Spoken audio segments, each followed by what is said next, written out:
आज का हमारा टॉपिक है प्रोसेस कॉस्टिंग, यानी इसमें हम लोग सीखेंगे कि प्रोसेस कॉस्टिंग क्या होती है और इसमें हम लोग कौन सी इंडस्ट्रीज जो हैं वो इसके मुताबिक अपने अकाउंट्स को मेंटेन करती हैं। तो पहले हम समझते हैं प्रोसेस कॉस्टिंग कहते किसे हैं।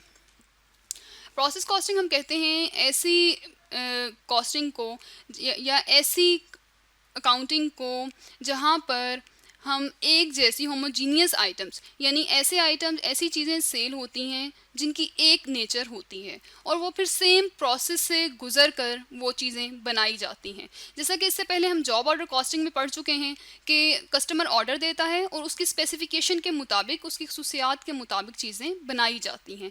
तो इसमें क्या है, इसमें कस्टमर ऑर्डर नहीं देता। जैसे हम लोग ऑयल प्रोड्यूस करना है कि कंपनी ने या इंडस्ट्री ने, ऑयल इंडस्ट्री ने, तो वो क्या करेगी, वो मार्केट की डिमांड के मुताबिक ऑयल को प्रोड्यूस करके रखेगी और जैसे जैसे जो जो लेने आएगा उसे सेम ऑयल प्रोवाइड किया जाएगा।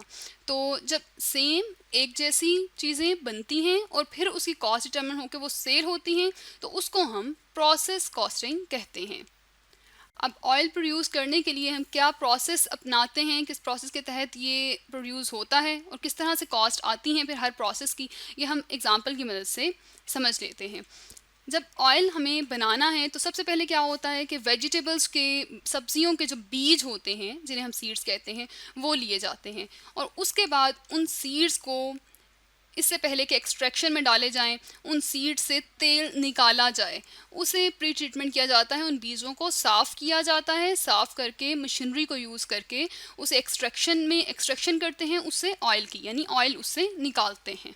तो ये डिफरेंट प्रोसेस हैं। पहले प्री ट्रीटमेंट, उन्हें साफ़ करना है, उन्हें देखना है कि वो जो बीज हैं वो ठीक हैं, क्वालिटी ठीक है, और उसके बाद उनमें से ऑयल एक्सट्रैक्ट करना है। तो हर प्रोसेस पर हमारी कॉस्ट आ रही होगी। अब ये नहीं है कि हाँ कि एक कस्टमर के लिए इस ऑयल की कॉस्ट कुछ और हो गई और दूसरे कस्टमर के लिए कुछ और हो गई, ऐसा नहीं है जैसा कि जॉब ऑर्डर कॉस्टिंग में था।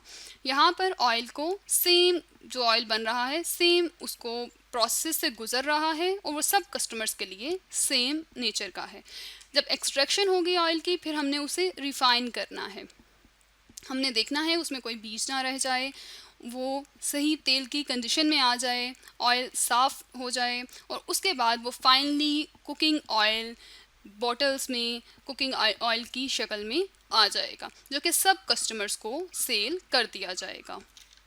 अब ये कंप्लीट प्रोसेस था जो कि हमने अंडरस्टैंड किया ऑयल को प्रोड्यूस करने का। अब इसमें हम लोग देखते हैं कि इसमें किस तरह से एक बोतल की कॉस्ट डिटरमिन की जाती है। हम लोग एज्यूम करते हैं कि यहाँ टोटल प्रोसेस में की जो कॉस्ट आई है वो है हमारे पास ₹5,00,000।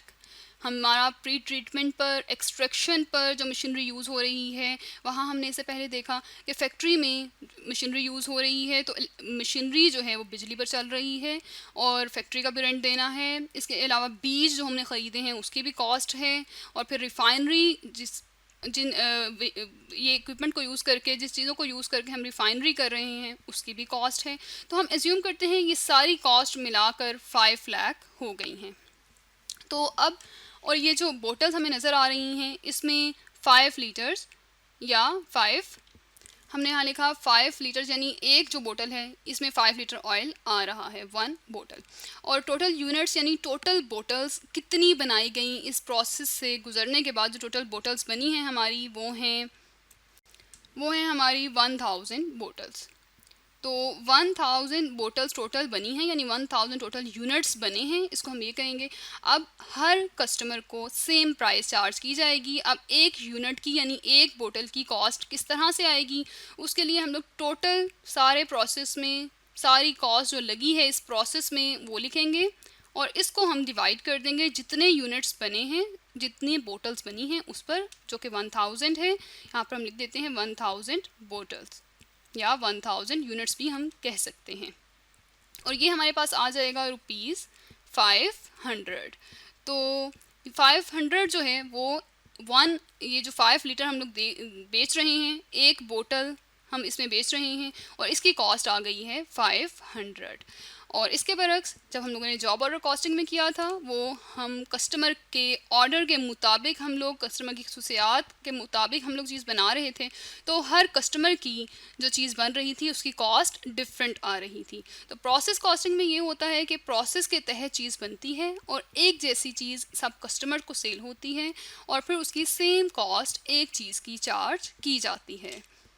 जैसे हमने एग्जांपल की मदद से प्रोसेस कॉस्टिंग को समझा है, अब हम देखते हैं कि ऐसी कौन सी इंडस्ट्रीज़ हैं, उन इंडस्ट्रीज़ की करेक्टरिस्टिक्स क्या हैं जो इंडस्ट्रीज़ यूज़ करती हैं प्रोसेस कॉस्टिंग, यानी क्या क्या चीज़ें उनमें मौजूद होती हैं।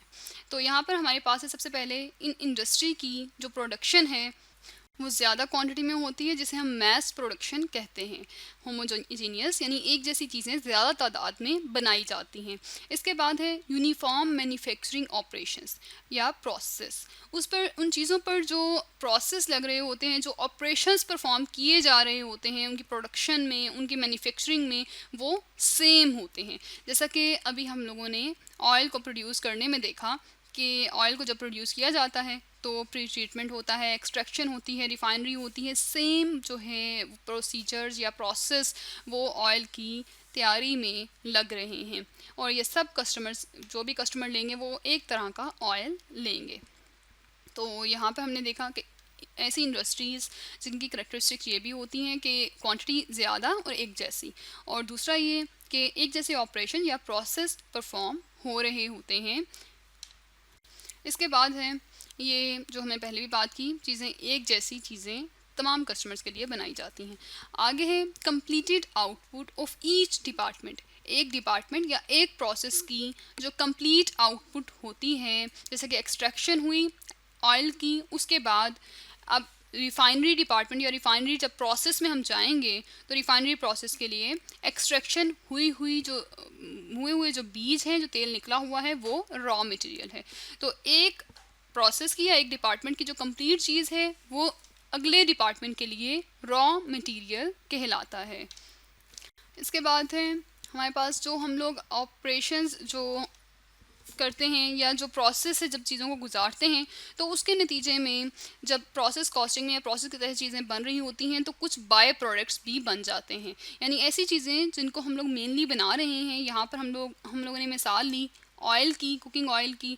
तो कुकिंग ऑयल को बनाते हुए हमें जो एक्सट्रैक्शन होगी, फिर रिफाइनरी होगी, उसके नतीजे में जो हमारे पास जिसे हम ख़ाम माल कहते हैं या ख़ाम तेल कहते हैं, वो जो निकलता है उसको यूज़ करके हम ब्लीच भी बना सकते हैं। तो ब्लीच को हम इस प्रोसेस का बाय प्रोडक्ट कहेंगे, जिसको कपड़ों के लिए इस्तेमाल किया जाता है, कपड़ों को साफ़ करने के लिए, और डिफरेंट इसके यूज़ हैं। तो जब प्रोसेस कॉस्टिंग होती है, प्रोसेस के तहत चीज़ें बन रही होती हैं, तो उस प्रोसेस में कुछ बाय प्रोडक्ट्स भी बनते हैं। Production is in anticipation of demand. अब यहाँ पर हम लोग मार्केट की डिमांड देखते हैं और मार्केट की डिमांड के मुताबिक चीज़ को प्रोड्यूस किया जाता है। एक इंडिविजुअल कस्टमर, हर इंडिविजुअल कस्टमर के ऑर्डर आने पर चीज़ नहीं बनती।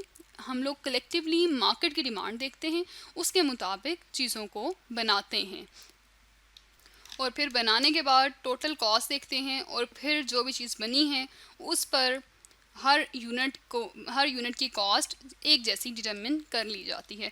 अब हम लोग कुछ इंडस्ट्रीज़ देख लेते हैं जो कि प्रोसेस के तहत जहाँ पर चीज़ें बनती हैं और फिर वहाँ पर प्रोसेस कॉस्टिंग अडॉप्ट किया जाता है कॉस्ट को लिखने के लिए।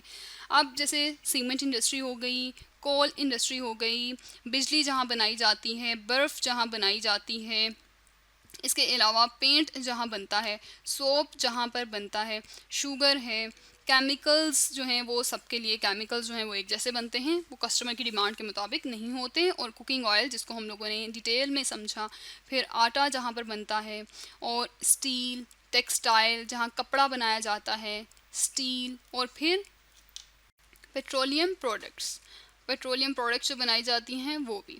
और ये तमाम ऐसी इंडस्ट्रीज़ हैं जहाँ पर चीज़ें प्रोसेस के तहत बनती हैं और सब कस्टमर के लिए एक जैसी चीज़ें होती हैं, और फिर एक लीटर की या 1 केजी की चीज़ जैसी है उसके मुताबिक जो है वो यूनिट रखा जाता है, मेजरमेंट यूनिट रखा जाता है। तो जो भी मेजरमेंट यूनिट होता है हर कस्टमर के लिए चीज़ों की सेम कॉस्ट आती है। तो इस वीडियो में हम लोगों ने ये समझा, प्रोसेस कॉस्टिंग हम कहते हैं ऐसे सिस्टम को जहाँ पर एक जैसी चीज़ें बनाई जाती हैं और सारे प्रोसेस की टोटल कॉस्ट देखी जाती है और फिर एक यूनिट की कॉस्ट को डिटरमिन किया जाता है।